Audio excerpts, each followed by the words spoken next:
En la última sección del tratado de guerra y defensa, por supuesto, no podía terminar de otra manera y es de las que más refleja la genialidad y la creatividad de Kautilya. La guerra es una forma de relación humana, nos guste o no, aunque sea cruel, sea trágica y por supuesto siempre lo relacionamos con violencia, con tristeza, con venganza y como algo profundamente negativo. Sin embargo, la guerra siempre trae consigo el cumplimiento de un propósito, aquello que no se logra por medio de la paz, del diálogo, de la negociación, de la conciliación, se busca en el último recurso, que es la guerra o el uso de la violencia de manera organizada. En todo lo que tiene que ver con la guerra es fundamental y Chanakya dedica parte de esta sección a explicar en cómo llevar a cabo las campañas y cómo organizarlas. Las guerras no son exclusivamente el combate en una batalla. Una guerra pues tiene una serie de fases, son previos evidentemente a el combate cuerpo a cuerpo y ello viene desde la política de con quién se hace amistad, con quién se enemista, con quién se pelea o a quién se le muestra diversas caras pues que Ramos nos la crea. Así que lo que tiene que ver con las campañas militares, cómo llevarlas a cabo, cómo organizar las fuerzas, cómo preparar los campamentos en los cuales se va a sentar el ejército que sirve al Estado de un gobernante, pues por supuesto que todo eso forma parte del compendio o de lo que está relacionado con la guerra. Por lo tanto, el armamento, cómo se organizan las fuerzas, las de infantería, las de caballería, los arqueros e incluso aquellas que son llevadas por los elefantes, son, si se quiere, en ocasiones los más decisivos. ¿Por qué? Y por qué Chanakya le da importancia. Fundamentalmente, en el caso de los elefantes, además de la adoración que tiene la cultura india con respecto a estos animales, en el ámbito militar son los que más fácilmente abren las líneas enemigas. Y por ello es tan importante, no solo para Chanakya como tratadista, sino para otros autores pues, que han en alguna medida pensado, reflexionado sobre esta temática. Y otro tanto de lo mismo en lo que tiene que ver con la artillería. Se trata de explosiones que desconciertan y que evidentemente logran, en este caso, dividir las fuerzas del enemigo. En el arte y la ciencia de la guerra, para Chanakya existen distintos tipos de fuerza, que son los siguientes: lo que él denomina el ejército territorial, que evidentemente son las fuerzas leales del Estado y que a él le sirven y que evidentemente recluta. Están las denominadas milicias, que en este caso las milicias no son fuerzas profesionales, pero sí son incorporadas pues evidentemente a un combate cuando necesita pues tener un volumen mayor de combatientes. Se tiene lo que él denomina las tropas aliadas, pues que evidentemente son fuerzas que puede aportar un estado o un reino aliado del gobernante. Y por último se tiene a lo que Kautilya denomina como las fuerzas tribales. Estas se encontraban generalmente en zonas rurales o en bosques, pero no estaban integradas pues, al conjunto de la población de un reino. Y precisamente al vivir aisladas y tener que protegerse a sí mismas, convierte pues, en una fuerza que pueden ser de utilidad para el rey o el gobernante pues, en una situación de este tipo. También señala Chanakya cuáles son las raciones adecuadas a servir tanto a los soldados como a los animales pues, que están involucrados en la guerra.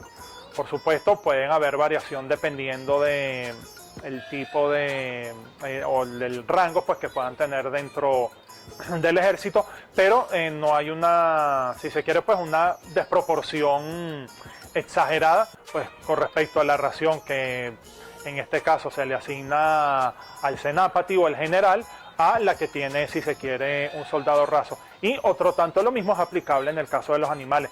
Es distinta la ración con la que se alimenta un elefante, un caballo o cualquier otro animal pues que pueda formar parte pues de la alimentación o en este caso que sea útil para la movilización del ejército.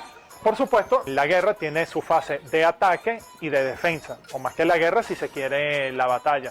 Por supuesto, hay ocasiones en las que para Chanakya las fuerzas militares tienen que estar preparadas para cada una de estas fases. Y en el transcurso de un combate, pues bueno, hay momentos en los que conviene formarse para el ataque y otros en los que conviene formarse para la defensa. Así que cuando conviene una cosa o la otra, pues por supuesto lo desarrolla en detalle en esta sección. Dentro de las formaciones, la distancia que tiene que haber, la distancia de separación que tiene que haber entre cada soldado o entre una unidad y otra unidad o columna esté organizada en forma rectangular, cuadriculada o circular, esté en una posición fija o tenga que estar en movimiento, pues bueno, todo esto depende o está supeditado al tipo de terreno donde se desarrolle el combate, al tipo de entrenamiento que tengan las fuerzas militares y cuáles sean las cualidades o características pues que convengan de acuerdo a su entrenamiento o de acuerdo al tipo de combate que se desarrolle, si es en un terreno plano o si es en uno montañoso, si es desértico, si se está cerca de un río. Es decir, no existe una única manera de organizar las fuerzas, de establecer sus distancias para evidentemente mantener su unidad y cohesión al momento de combatir con fuerzas enemigas. Otro elemento muy importante relacionado con la guerra tiene que ver con el abastecimiento y las rutas de circulación. Un ejército que no esté bien alimentado y que por lo tanto no esté contento por el estómago va a ser, si se quiere, un ejército que va a provocar problemas. Esto es algo que puede generar divisiones o disensiones internas y por lo tanto afectar el desenvolvimiento pues, de las fuerzas de combate al momento de batallar con el enemigo. Y las rutas de circulación también son fundamentales, tanto para que circulen los animales como para que circulen, pues, en este caso, los humanos del ejército. Esto es algo fundamental porque si los caminos son defectuosos, no se puede trasladar a los animales, al armamento o todo lo que tenga que ver con el suministro logístico de las Fuerzas Armadas. Es muy probable que vaya a conducir como resultado al fracaso pues, de una campaña militar.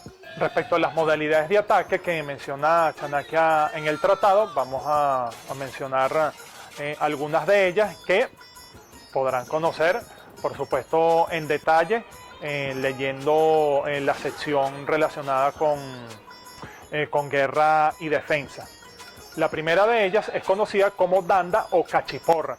Pues bueno, esta es una de las formaciones de ataque que señala Chanakya. La segunda es la formación de boga o serpiente.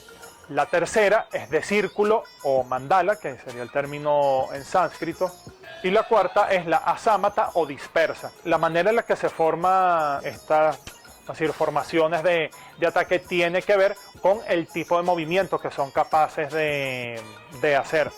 Y de hecho hay una en la que hace mención Chanakya, aunque no parece como una categoría, si se quiere, aparte de las clasificaciones que establece, se encuentra una conocida como Chakravyuh. En el caso de esta formación es bastante particular porque es una especie de formación espiral que está en constante movimiento. Por lo tanto, la fuerza, si se quiere, pues tiene como un epicentro y en forma de espiral los soldados pueden, en este caso, mediante el movimiento, ir, si se quiere, absorbiendo fuerzas de combate enemigas y por ese movimiento permanente la van rodeando y por lo tanto logran el éxito en el campo de batalla. De hecho, hay estudiosos pues, que señalan que este tipo de formación ya se hizo mención de ella en la célebre leyenda o epopeya del Mahabharata, ¿no? En la batalla de Kurukshetra. Y por último está por supuesto la fase del sitio, ¿okay? Es decir, cuando ya has acorralado al enemigo y estás por tomar pues, la ciudad y el fuerte en el que se está refugiando. la manera de lograr el sitio exitosamente, cómo se accede. Es una combinación de movimientos de combate con tácticas de engaño al enemigo. Así que, ¿cuál es la manera, si se quiere, más fácil de tener éxito en el sitio? Evidentemente intimidando a la población pues, que está refugiada en él. Y ello se logra fundamentalmente mediante el quiebre de su motivación. Es aquí, por ejemplo, en este tipo de circunstancias en el que los agentes de inteligencia en buena medida tienen una participación destacada, tratando de presentar hechos que parecen imposibles, pero que hacen ver a los ojos de los espectadores que es algo que verdaderamente está ocurriendo, como que el gobernante o el rey que está tratando de conquistar está asociado con los dioses y que por lo tanto está siendo favorecido inclusive por fuerzas sobrenaturales, o mediante la intimidación o el engaño, como que bueno, que si se rinden van a ser tratados con clemencia y si no lo hacen así, pues todos van a ser ejecutados. Es decir, existen múltiples maneras de lograr que un sitio tenga éxito sin necesidad de combatir directamente con la población afectada, o que al menos, es decir, se trate de inducir a que la gente no combata y no sienta, no defienda el sitio en el que se encuentra. Así que todo lo relacionado con la guerra, con la defensa, cómo combatir, cómo organizar las fuerzas, cómo abastecerlas, cómo prepararlas, todo ello forma parte pues, de lo relacionado con esta temática, que no se circunscribe exclusivamente al combate, sino que la guerra forma parte de un todo y es un elemento integrante de la política.